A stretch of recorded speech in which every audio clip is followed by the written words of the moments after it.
Bonjour à toutes et à tous, bienvenue sur ma chaîne Ciné Série Galaxy, ça me fait plaisir de vous retrouver aujourd'hui pour une nouvelle vidéo et on continue sur la lancée. Hier avec Rencontre avec Joe Black, aujourd'hui Entretien avec un vampire, demain Légende d'automne, 3 films avec Brad Pitt, 3 films des années 90, celui-ci sorti en 1994, décembre 1994 plus exactement, adapté de l'œuvre de Anne Rice.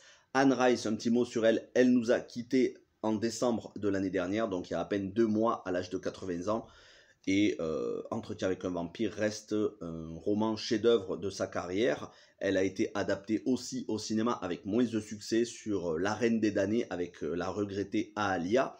Mais Entretien avec un vampire, qui est une référence du film de vampire, a une particularité, c'est qu'il a pour personnages principaux mes deux acteurs préférés, soit Tom Cruise et Brad Pitt, même si c'est Brad Pitt ici qui a le rôle principal. On voit Tom Cruise quasiment tout le film. Et c'est la seule collaboration qu'ils ont fait entre eux. Et j'espère vraiment que ces deux acteurs de génie seront réunis dans un très grand film. Je l'espère, peut-être un jour sous la houlette de Tarantino, même si c'est pas sûr puisque apparemment le prochain Tarantino sera son dernier. J'espère vraiment qu'ils recollaboreront sous la direction d'un très grand réalisateur parce que ces deux acteurs de génie que sont Tom Cruise et Brad Pitt, stars des années 80, égérie des années 90, sex symbol des années 90 et qui ont une carrière jalonnée de chefs-d'œuvre et de films cultes, ça fait tellement plaisir de les voir réunis à l'écran. Alors ici, d'ailleurs, Tom Cruise trouve un des rares, très rares rôles de méchant de sa carrière. Son rôle de méchant, pour moi, le plus emblématique étant son rôle de tueur à gages de Vincent dans Collatéral, pour lequel il aurait dû avoir l'Oscar. Ceci dit, il était en concurrence avec d'autres grands acteurs cette année-là. Entretien avec un vampire, je vais vous en faire un résumé. C'est une vidéo 100% spoilers, bien évidemment. Je vais vous en faire un très court résumé, mais je pense que vous l'avez tous vu si vous aimez ce genre de film. On y suit Christian Slater, un journaliste qui pense suivre quelqu'un dans la rue, mais en fait cette personne le suit, c'est Brad Pitt.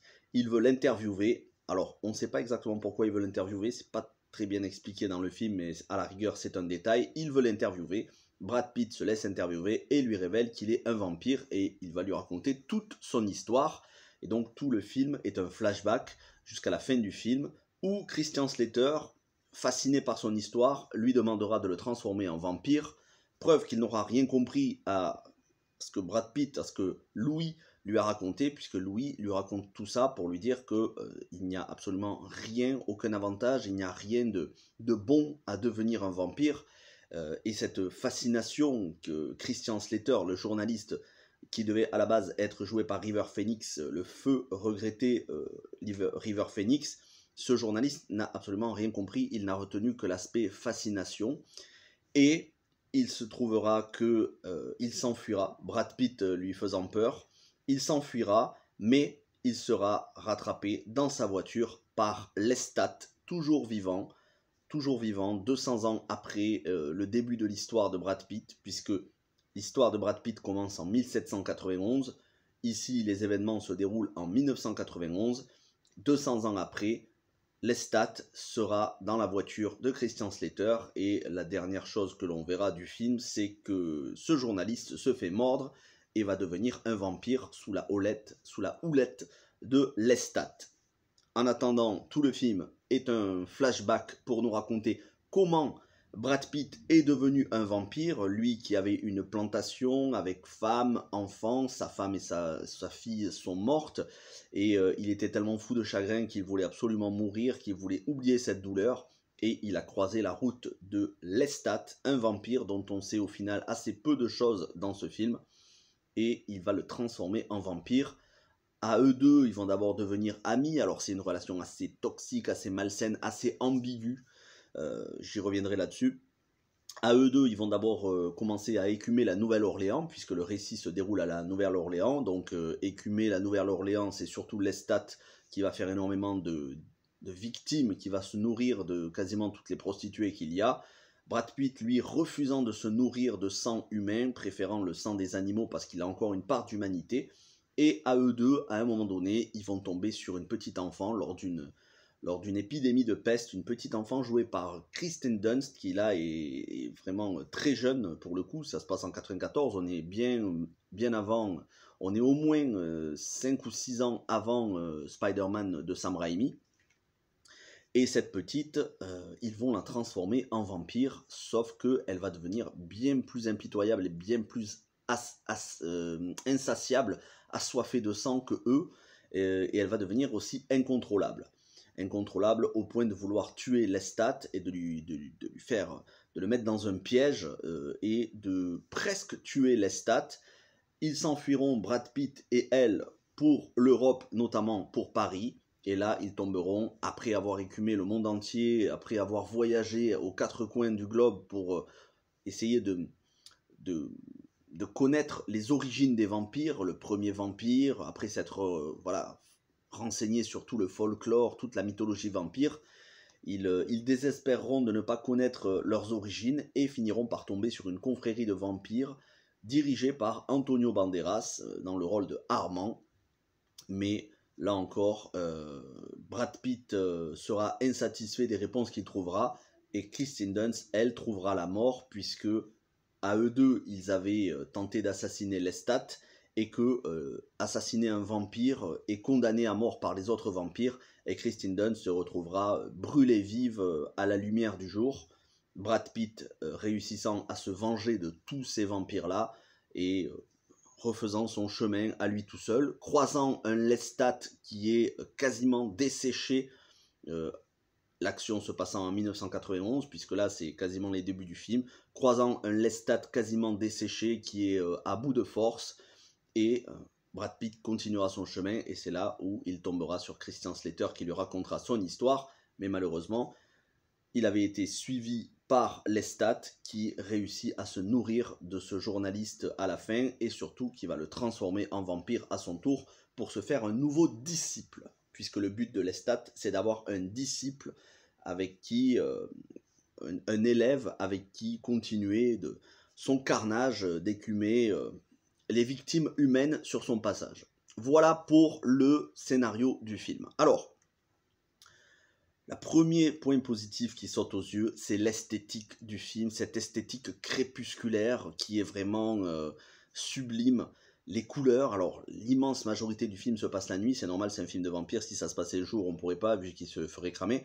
Mais voilà, la Nouvelle-Orléans, puisque c'est filmé à la Nouvelle-Orléans, ça donne lieu à des paysages qui sentent le folklore américain, créole, l'esclavage en ce temps-là, on va voir beaucoup d'esclaves.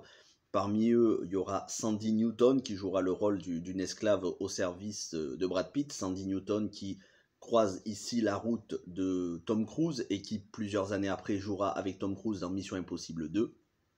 Sandy Newton qui récemment, je vous parlais de 2012, joue dans Westworld, bref, je ne vais pas vous la représenter, je pense que vous savez tous qui c'est.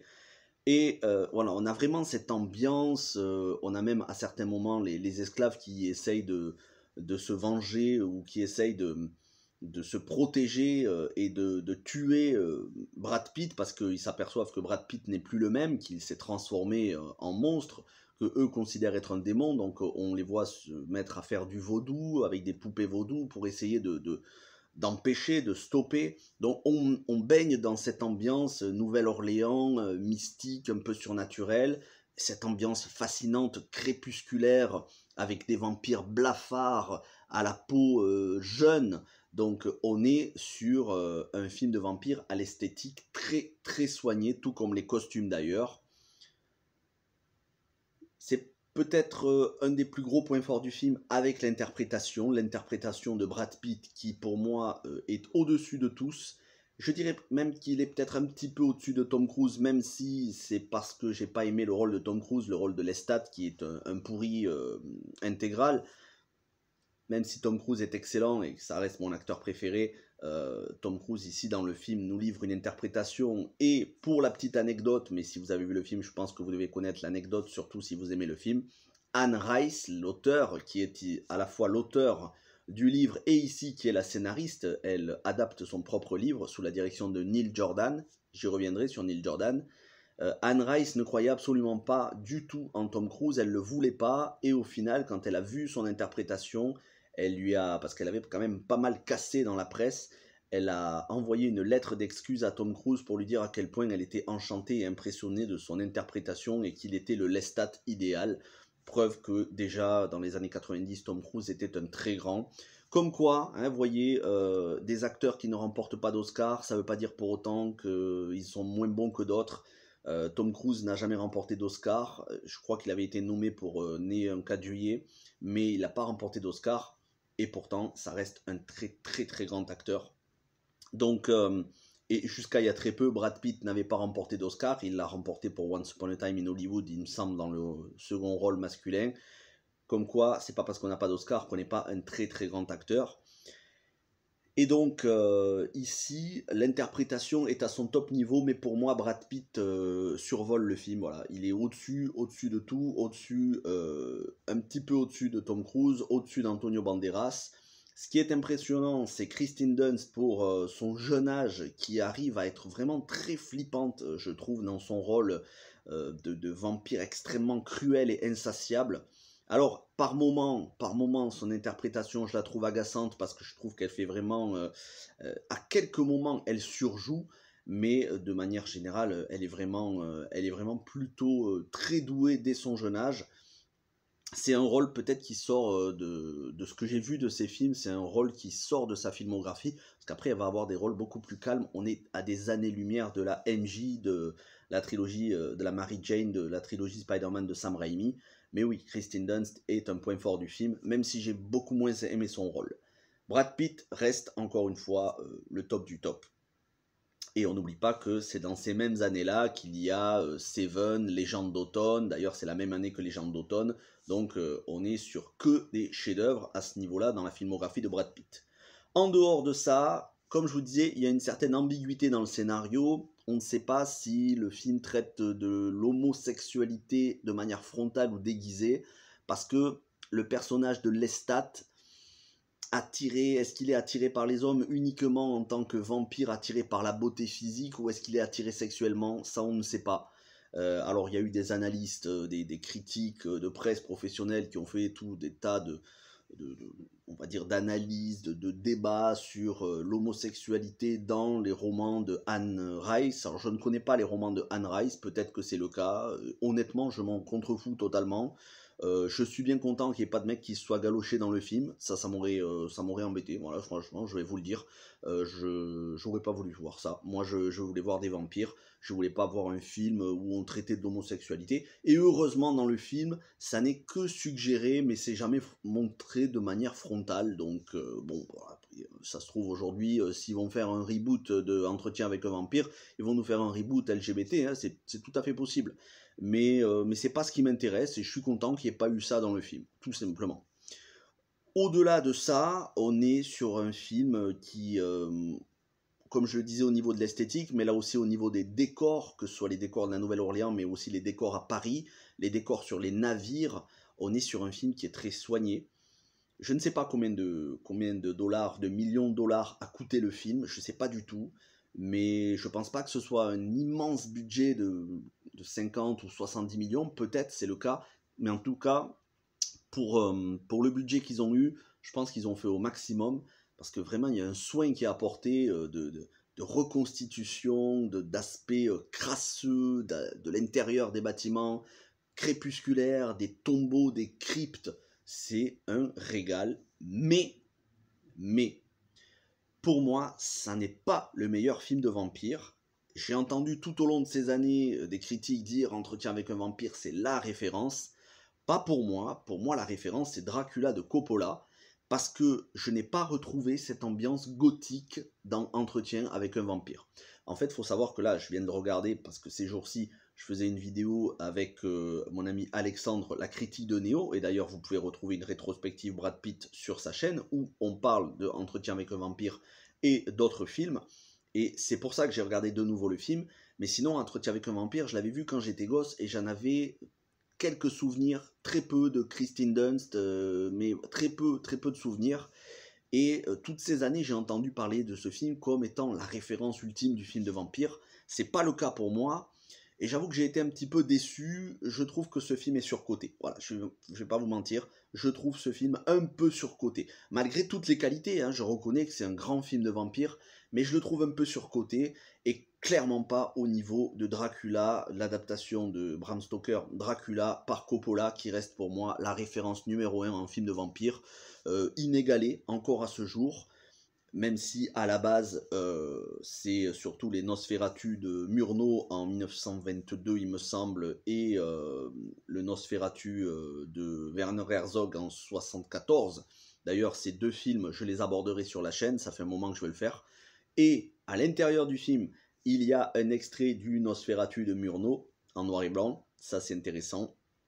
Donc pour moi, voilà, les références du film de vampire, c'est Dracula de Coppola, les Nosferatu de Murnau et de Herzog, et ensuite en quatrième position seulement, Entretien avec un vampire, même si depuis, je trouve qu'il y a eu beaucoup de bons films de vampires. Certains n'ont pas aimé Van Helsing avec Hugh Jackman, moi je l'aime beaucoup, je trouve qu'il fait vraiment partie des très bons films de vampires. Après, je ne vais pas vous parler de tous les films de vampires Netflix ou Amazon Prime, qui sont divertissants, mais sans plus. Ceci dit, Entretien avec un vampire est quand même un film assez solide, avec un casting en or massif, Brad Pitt, Tom Cruise, Antonio Banderas, Kristen Dunst, Sandy Newton, et je crois qu'il doit y avoir peut-être, oui, Christian Slater. Voilà, donc gros casting.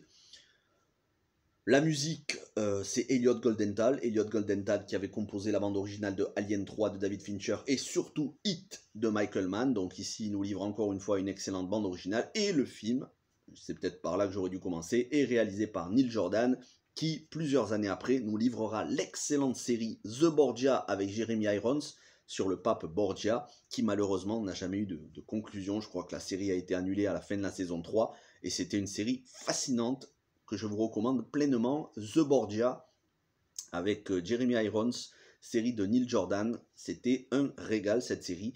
Bref, Entretien avec un vampire, ça reste quand même, malgré tout, même si je préfère Dracula de Coppola et que je trouve que ce Entretien avec un vampire est légèrement surcoté, ça reste quand même un excellent film de vampire que je pense on se doit d'avoir vu au moins une fois si on aime le genre. C'est tout ce que je pouvais dire sur ce film-là. Si un jour il y a un reboot en film ou série, je crois qu'à un moment donné, il parlait de faire une série reboot de Entretien avec un vampire. Si un jour il y a un reboot, je le regarderai et je vous en ferai la critique. Pour l'instant, ça reste quand même un grand film des années 90 et un des meilleurs Brad Pitt, Tom Cruise des années 90. Voilà ce que je pouvais vous dire. Merci d'avoir regardé cette vidéo. Je vous retrouve demain pour Légende d'automne, qui est mon Brad Pitt préféré. Et en attendant, je vous souhaite une bonne journée, portez-vous bien et ciao tout le monde.